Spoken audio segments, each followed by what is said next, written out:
Welcome back to BNG Hockey, where it's always black and gold. The Bruins started free agency by making a pretty significant trade for Pavel Zacha, but it didn't take them long to jump right into the free agency frenzy and start making some signings. In total, they signed 5 players on day 1 of NHL free agency, and in this video, we're going to talk about all 5. I'll give you my thoughts on the players and where I think they might fit into the Bruins depth chart. Let's get started. We'll start things off with a player I was pleasantly surprised to see signed with the team, and that's Conor Carrick. He signs a 1-year, 2-way deal with a cap hit of $750,000. He's a 28-year-old, 5'11" right-shot defenseman, originally selected in the 5th round of the 2012 draft, 137th overall, by the Washington Capitals. He played his most noteworthy hockey with the Toronto Maple Leafs a few seasons back. This past season, he was a proud member of the Seattle Kraken, but unfortunately, he didn't even get in a game for them. His entire NHL career, he's played in 241 games, scoring 13 goals, 36 assists for a total of 49 points. Last season, in 59 games with the Charlotte Checkers, he had 10 goals, 22 assists for a total of 32 points. The Bruins did lose Josh Brown today in free agency. He didn't play a big role for the Bruins, but you do need that extra 7th, 8th, 9th defenseman, and Conor Carrick can absolutely be that for you. He does have a little bit of offense to his game. I could see him, if Connor Clifton goes down, going right into the lineup, or if the Bruins are ever looking to shake things up, and I think he will be a fantastic contributor on the back end when it comes to the Providence Bruins. Moving on now to the player the Bruins seem most excited to add out of their 5 free agent signings, and that's AJ Greer. He signs a 2-year deal with a cap hit of $762,500 per season. He's a 25-year-old, 6'3" winger, originally selected in the 2nd round of the 2015 draft, 39th overall.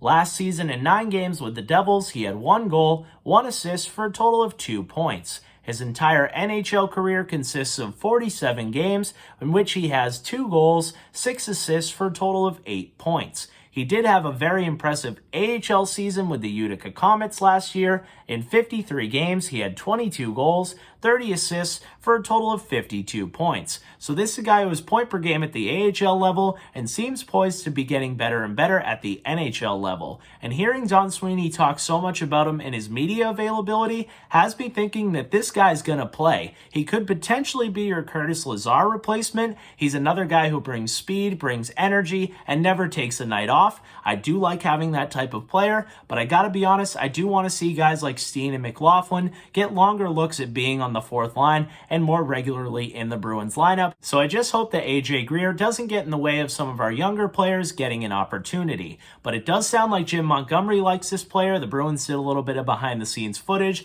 and Don Sweeney mentioned it by name, and the way they talked about this player definitely makes me think he will get a very good shot at a 4th line role, especially if injuries pop up, and maybe this is a guy who could have a breakout season for them. Oh, and don't forget, the Bruins need to have somebody with Boston ties. He was a junior Bruin, and he went to Boston University, so he checks off all the boxes for Don Sweeney. Now we're going to talk about another intriguing low-cost forward option in Vinnie Letteri. He signed a 1-year deal with a cap hit of $750,000 per season. He's a 27-year-old, 5'11" center/wing. Last season, he played in 31 games for the Ducks, scoring 5 goals, 5 assists for a total of 10 points. So production-wise, that's not that bad from a bottom 6 forward. He also played in 24 games for the Gulls, scoring 8 goals, 14 assists for a total of 22 points. His entire NHL career, he's played in 82 games, scoring 7 goals, 11 assists for a total of 18 points. This is a player with quite a bit of speed, will play a similar role to that of Greer, filling in the bottom 6 when there's injuries, and likely being a top player for the Providence Bruins, which I know doesn't really excite Bruins fans, but you do want some of your young guys to play with high-end borderline NHL players to give them confidence and have a competitive AHL roster. Another player who will likely be a big part of the Providence Bruins this season is Dan Ranouf. He signs a 2-year deal with a cap hit of $762,500 per season. He's a 28-year-old, 6'3" left-shot defenseman.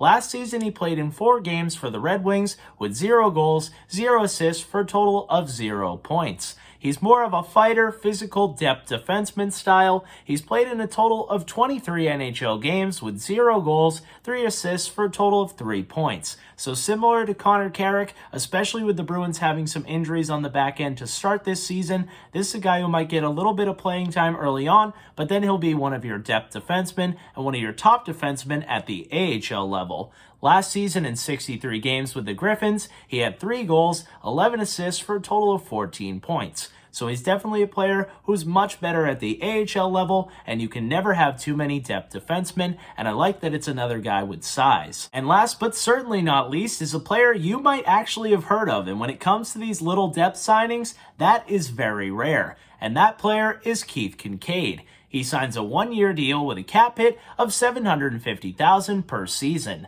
He's a 33-year-old 6'2" goaltender. He only got in 1 game last season for the Rangers, but it was a win, and he had a 2.00 goals against average in that game and a .935 save percentage. And he's had a pretty solid little NHL career for himself. He's played in a total of 167 NHL games, winning 69 of those games, losing 58 of them, and has a career 2.92 goals against average and a .905 save percentage. This is a solid goaltender, and until the Bruins announced it, I didn't really see it out there on Twitter, so it was a nice surprise. And I gotta be honest, I didn't realize how bad the Bruins' goaltending depth was until I took a look at it today. I really like Kyle Kaiser. He's still a pretty good, underrated prospect, but after Swayman and Ullmark, it would have been Kaiser as your next man up. So it's nice to have a guy who's had some NHL experience and can definitely play the position. I don't think he's at the point in his career where he can be a full-on backup, but if you did have injuries at that position, which we see every single year, it's nice to have this guy be the third option and then have Kaiser still continue to grow and develop at the AHL level behind him. And as I've said with most of these players, it will help the Providence Bruins because he's a legit starter when it comes to that level of hockey. And even though I wouldn't put goaltending as one of the Bruins' needs because they have one of the best tandems in the entire league, arguably, if there are any injuries, we will definitely be happy they made this low-cost signing and got a legit guy in Keith Kinkaid. With the Bruins' current cap situation, I wasn't expecting anything out of free agency, and I was pleasantly surprised by the Zacha trade, and once again surprised when I saw that they signed 5 players. And even though it wasn't the Bergeron and Krejci signing we were all hoping for, these are necessary depth signings that come at a low cost with absolutely zero risk, and you never know what you might find. So let me know your thoughts on these 5 signings down below in the comments. Who are you most excited for, and who do you think could pop for the Bruins and end up being one of the steals from free agency when it comes to depth signings?